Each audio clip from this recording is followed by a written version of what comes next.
My name is Madeline Sanford, and for my honors project, I read and analyzed the ethnography Challenging Gender Norms, the Five Genders Among the Bugis in Indonesia by Sharon Graham Davies. So to start off, I'd like to define the word ethnography. So it's a research method which enables an anthropologist to collect information on customary patterns of behaviors, cultural habits, and social activities of a single society. The researcher immerses oneself in a particular culture and then makes detailed observations about that culture. In the case of Sharon Graham Davies, she focused on the concept of gender within the Bugis society and how their 5 different genders contribute to Bugis society. So Davies uses an extended case study methodology that she refers to as snowballing. So when she's able to establish initial contacts, she maintains these contacts and then takes advantage of their connections to expand her network and further her introductions. So for context, this ethnography was written in the early 2000s, and the field work that Davies participated in occurred between 1999 and 2000. During this time, Davies was an Indonesian and American Studies PhD student at the University of Western Australia. She completed her year-long ethnographic research in South Sulawesi to complete her doctorate. So throughout her research, Davies stays central to South Sulawesi due to the fact that many Bugis live there, specifically in Sengkang and Makassar. But she does on occasion travel through the rest of Sulawesi and to Jakarta. So as you can see here, there's Sengkang, there's Makassar, and Jakarta is right around here.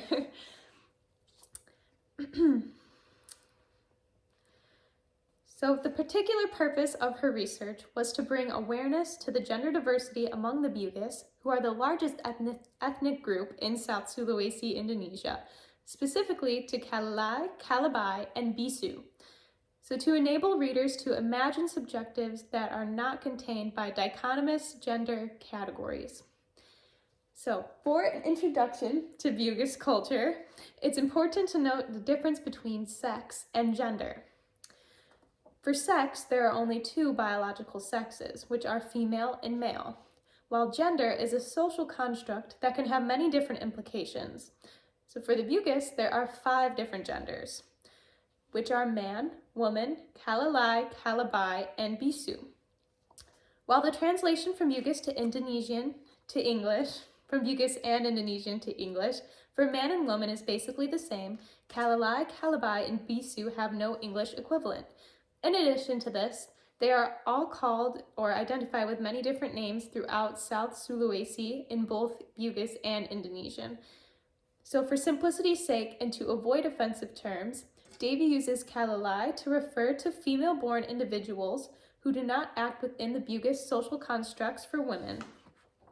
Kalabai refers to male-born individuals who do not act within the Bugis social constructs for men, and Bisu refers to the androgynous shamans who are both female and male, deity and mortal. And I will explain their social roles later on.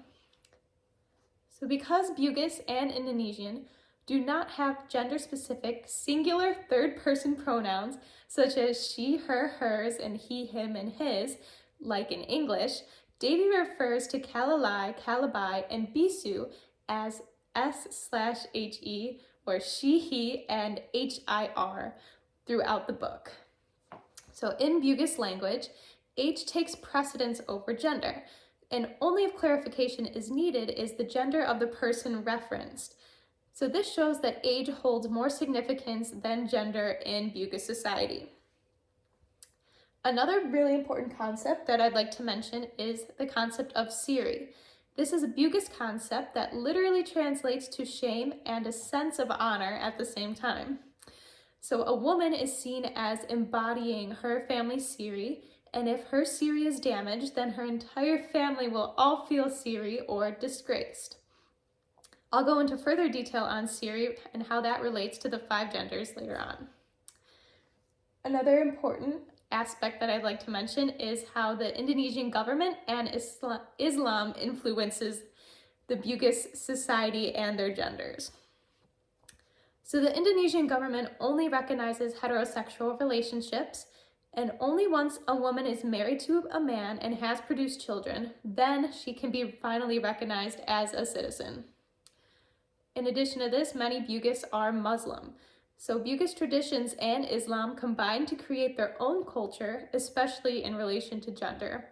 So for example, Calabai must dress in traditional masculine clothing when they make the trip to Mecca. And when they return to South Sulawesi, they are again able to wear feminine clothing. And only heterosexual relationships are recognized. Once a male or female is married and has provided children, then they will be considered a full citizen in Islam and the Indonesian government. I would also like to highlight the importance of gender. It's another important concept is how the gender identity of a person is perceived. So gender identity is what is performed in public. So for example, Kalalai have to dress and act like Kalalai in order to be considered Kalalai. So gender identity derives from biology, the work a person does, and the role a person plays and that person's behavior in public. And only with an emic understanding of gender can we appreciate the Bugis gender subjectives. And a few more terms to note are heterogender, individuals who are of the same biological sex but who belong to different gender categories, such as a Calabai and man relationship, which is acceptable in Bugis society because it is seen as two different genders. Another term is homogender, individuals who are of the same biological sex and who belong to the same gender category, such as a man-man relationship, which is not seen as legitimate in Bugis society because they are of the same gender. Heteronormative is the notion that a society considers heterosexuality and binary genders to be normal and all other genders to be abnormal.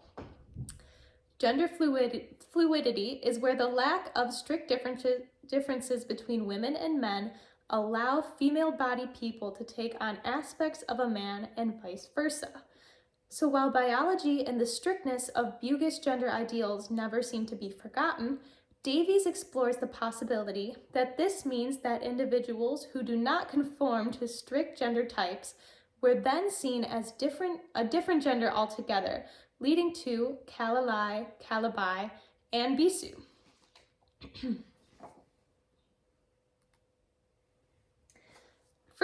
I'd first like to start off with my first gender is Bugis men. So their lifestyle consists of marrying heterosexually and assuming the role of the primary income earner. A man's masculinity is measured by the purity and morality of his family. So the national gender ideologies and the concept of Siri overlap.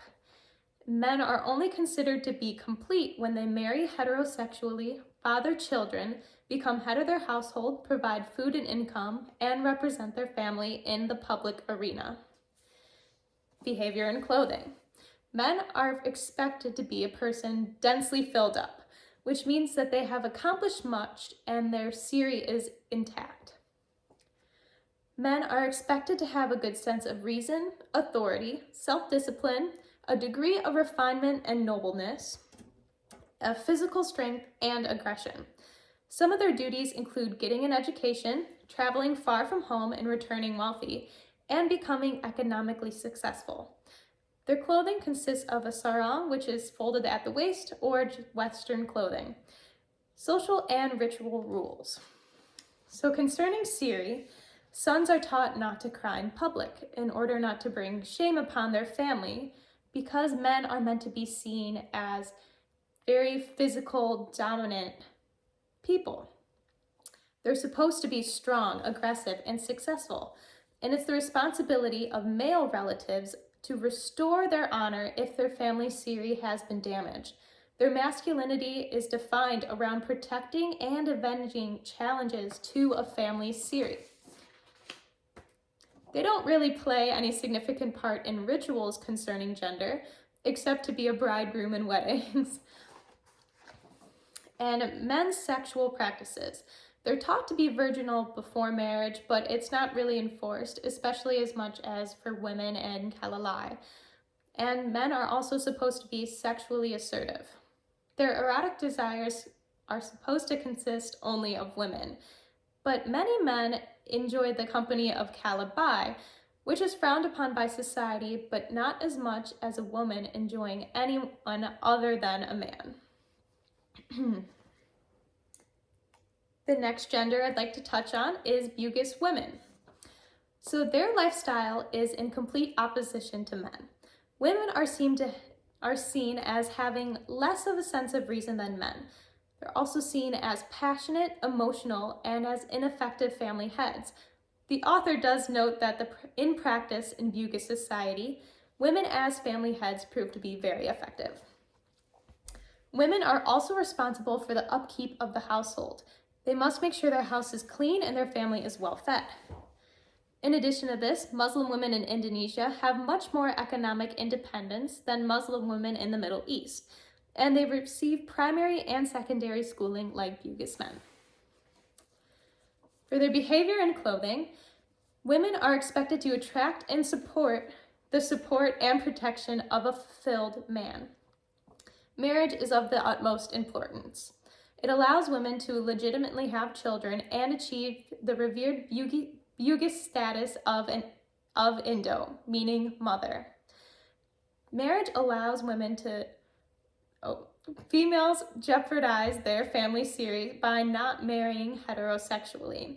And this can also lead to hard decisions for Kalalai, which I will discuss later. For clothing, their head coverings are an individual choice to wear, but women are expected to be modest in their clothing choices, which shows the influence that Islam has on the Bugis culture. And when they wear a sarong, it is draped over the shoulder, not rolled at the waist like men. Social and ritual roles. In the concept of Siri, women are well guarded, so no incidents occur that can damage their Siri. A woman's position is a fixed point against which her close male relatives measure their social status. So if a woman damages her Siri, her whole family will feel the implications of that. For an example of damaging a person's Siri is walking alone after dark, or having sexual relations before marriage, pregnancy before marriage, any intimacy with a man before marriage. In addition to this, women can only marry above or equal to their social station, and marrying below their social station causes Siri. Bugis femininity is defined around the notions of avoiding causing Siri. And for a ritual role, during weddings, women are the bride.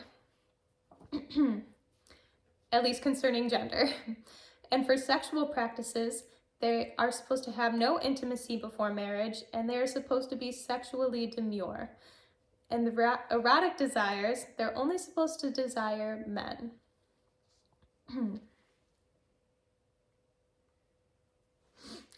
The next gender is Kalalai. So for their lifestyle, they are female-born individuals who do not act like women, so they are seen as other than women. Their biology is not forgotten, it's just a way that gender is viewed in Bugis society.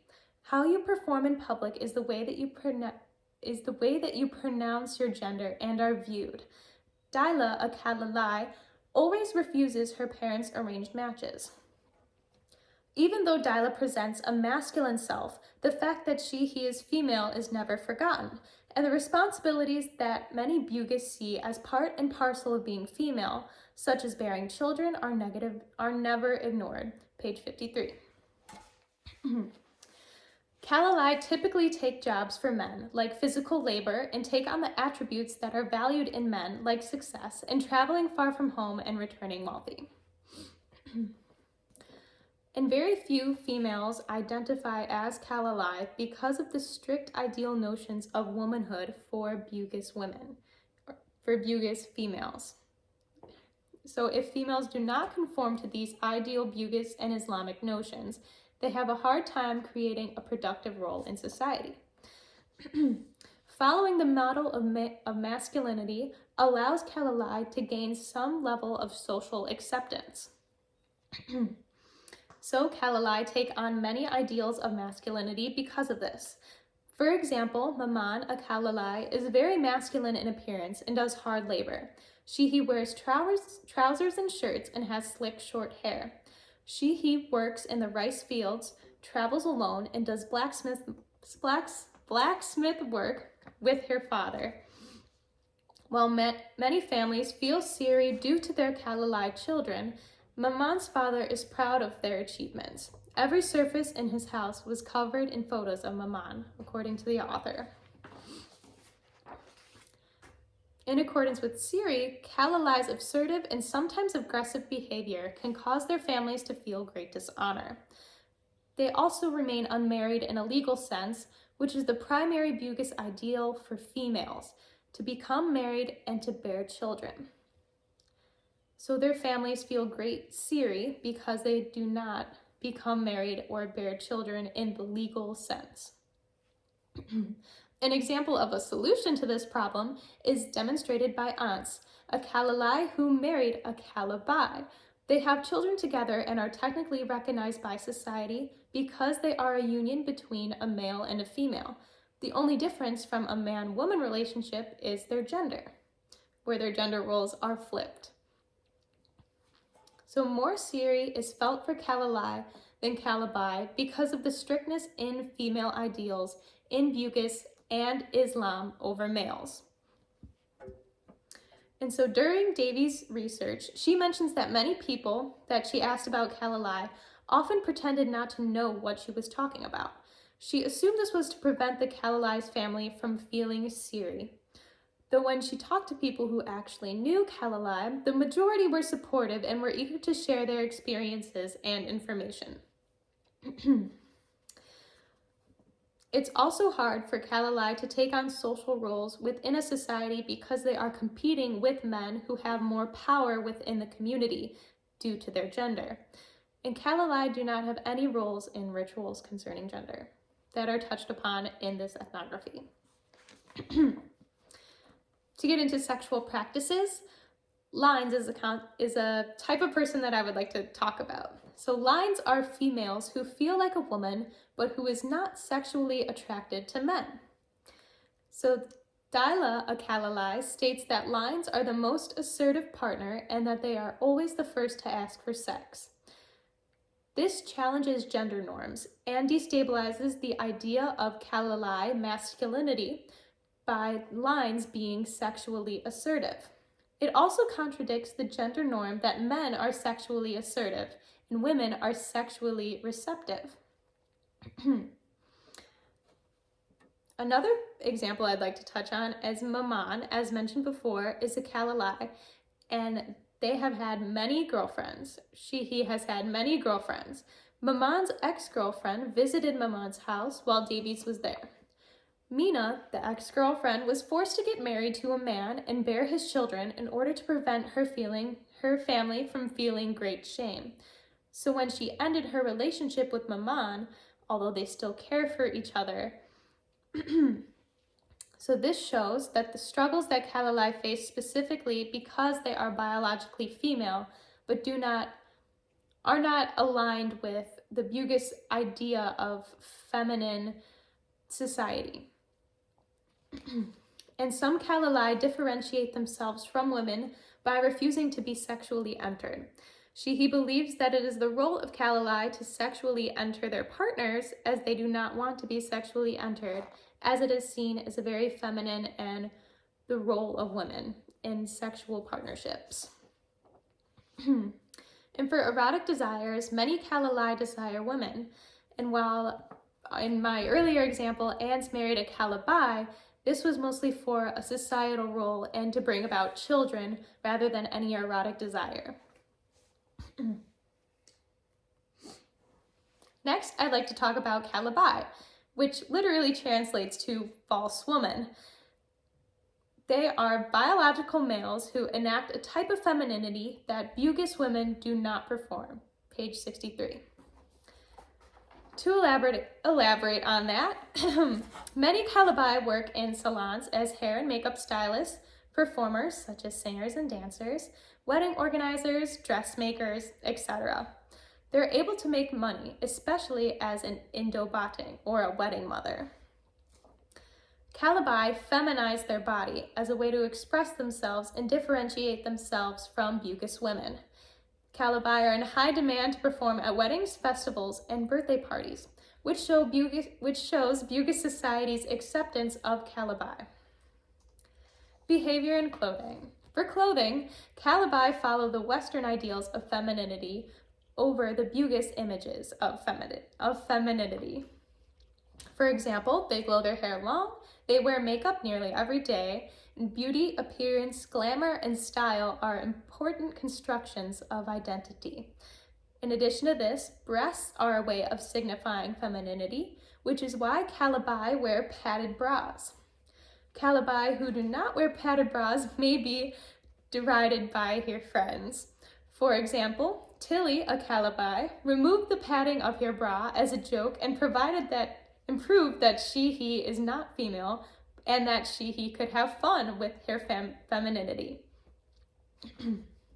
They also wear high heels, tank tops, and short skirts most of the time. They overdo their femininity to emphasize a distinct gender identity in Bugis society. They do not desire or intend to pass as women, which is why they don't model themselves off of the local images of femininity, which includes being demure and covering themselves up, often wearing a head covering. Their behavior is accepted and encouraged most of the time by society, especially when it is for their entertainment.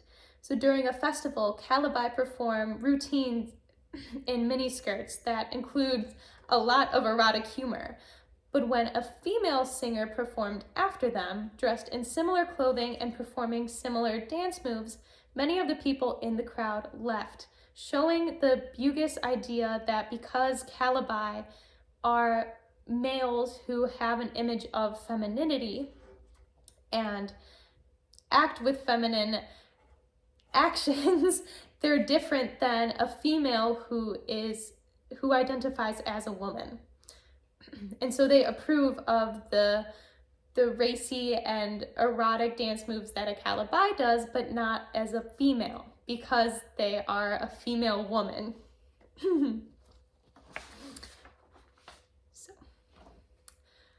A very important role that calabai play in rituals is an Indo-bating, or wedding mother. So out of the 60 weddings that Davies attended during her field work in South Sulawesi, 45 of those weddings had calabai employed in some capacity, whether it's the Indo-bating, performer, a stylist, cook, etc. And a civil servant from Palapo observes, maybe calabai are better than women because they're strong and they can cut up meat and stir mixing bowls, and they are good cooks. And calabai know what hairstyles look good. Page 121. Because of their particular construction, male and female attributes, calabai are considered to be adept at cooking wedding food, decorating areas that will host wedding ceremonies, and make the bride look beautiful. These roles provide calabai with legitimate positions in society. Calabai also perform the social role of sex workers, stylists, and the entertainment industry, as I mentioned earlier. Another important point is their social perception. So there is no one view of calabai in Bugis society in South Sulawesi. So there are varying degrees of tolerance and acceptance of calabai. Some people embrace calabai and their contribution they make to Bugis society through their roles in weddings, mostly as Indo-bating. But others do not and view calabai as overly passionate individuals who embody neither restraint nor reason. And from that view, they are committing a sin under Islam. Sexual practices. So if he erotically desires women, he may be considered a fake calabai. And in romantic relationships, calabai often take on the role of the wife. Mainly, they have relationships with men, and they economically support their partner in all things. It's expected for them to economically support their partner until they no longer want their current partner. Then Calabi pay for their partner's wedding to a woman. Calabi can also marry men, but it's considered a marriage below the hand, which is not recognized by the government, but Calabi do take on the role of the wife. Many Calabi also have relationships with married men as mistresses. They contest the ideal Bugis femininity and masculinity because they accept their male body but alter it by choosing racy clothing and also providing for their partner's well-being. They emulate and contest Bugis femininity and masculinity. Calabi distort gender binaries and present a distinct gender identity. Page 73. For erotic desires, they typically desire men and prefer to be sexually entered. The last gender of the Bugis culture is Bisu. So Bisus are individuals who are both male and female, deity and mortal, which is why Davies uses the term androgynous shaman to describe Bisu. So a shaman is a spiritual leader and healer. They go into a trance and while in that trance, contact the spirit world to seek information needed to bestow blessings and cure illnesses and other misfortunes. For Bisu's subjectivity, they are androgynous. Andros meaning male and gene meaning female. Bisu comprise both male and female elements, so this is symbolic and not always biological.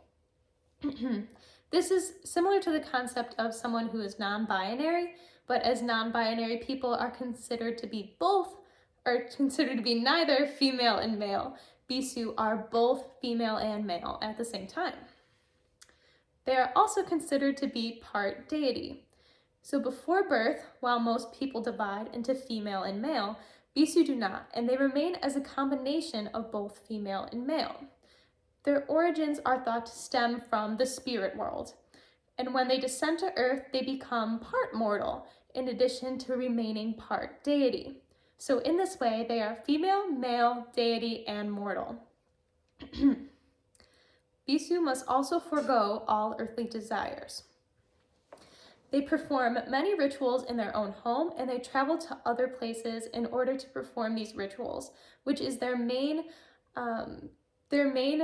part in society, is performing rituals and blessings and officiating weddings and continuing Bisu traditions. For clothing, the Bisu present themselves by wearing both typical female and male clothing at the same time. For example, when wearing ritual clothes, a Bisu may put flowers in their hair while wearing traditional male clothing. So Mariani is a Bisu who says that her right half is male and left half is female. Whiskers only grow on the right side of your face, and no whiskers grow on the left. He says that if he was to pluck the whiskers on the right side of her face, this would be a sign of rejecting her maleness, and it would cause a disturbance within her body. Another example, Hanji Yamen embodies female and male through her androgynous nature, and not so much through appearance. Haji Yamen proved this to Davies by lifting up her sarong and revealed that he had no visible penis. Haji Yamen interprets Bisu androgyny with no distinctive features of female and male elements.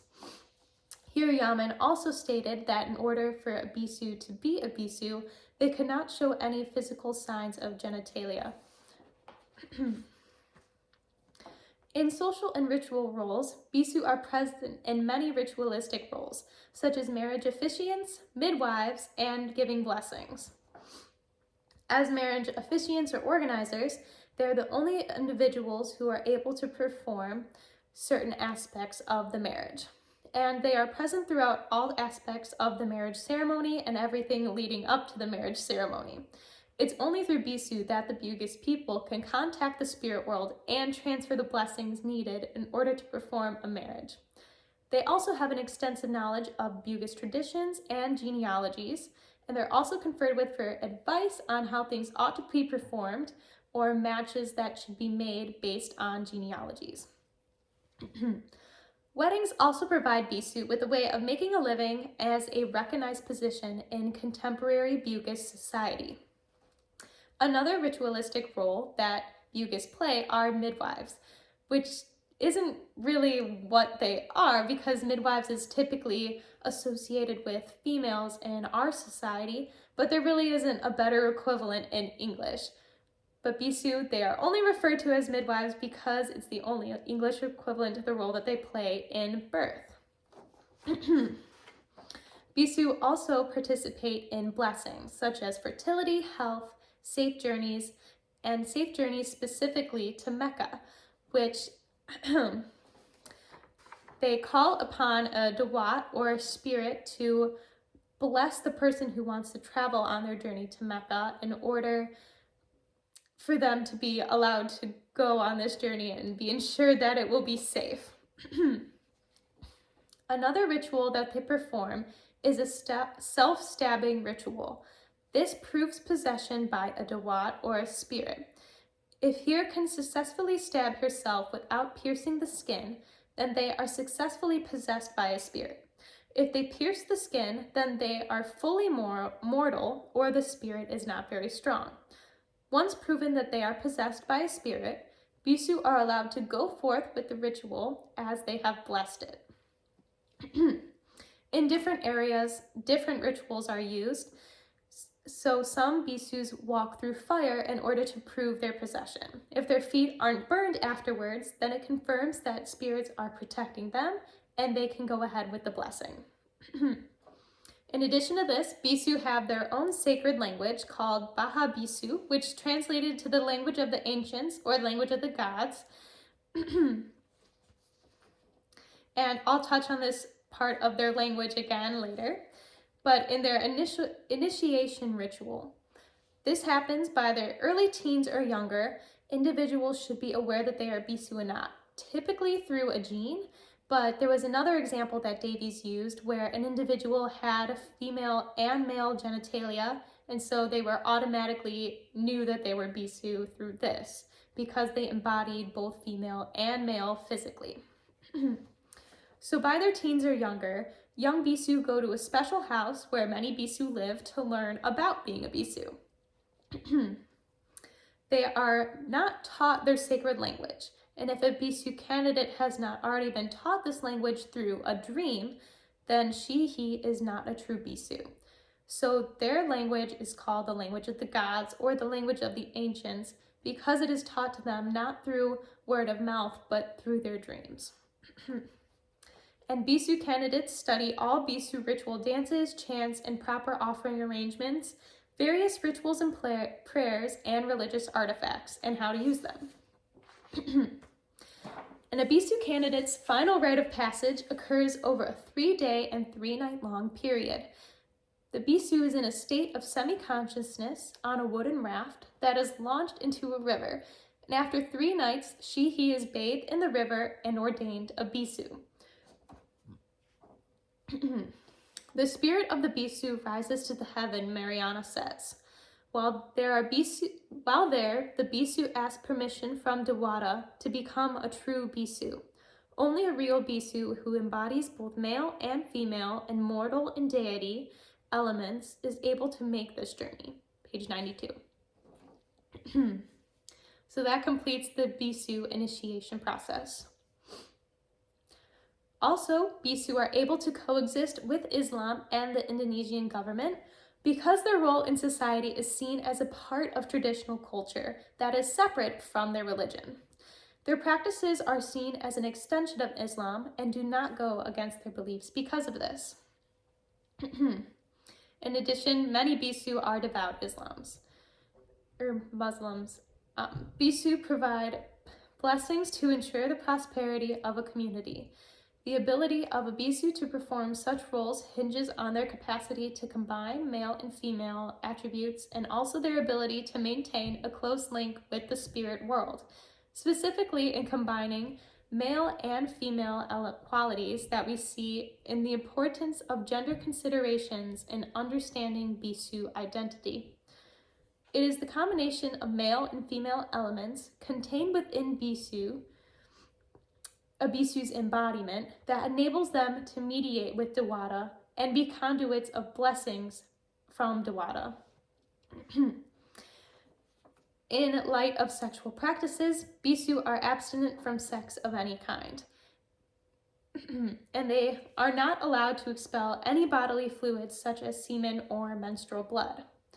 And many times, genitalia are cut off from Bisu in order to prevent any sort of erection.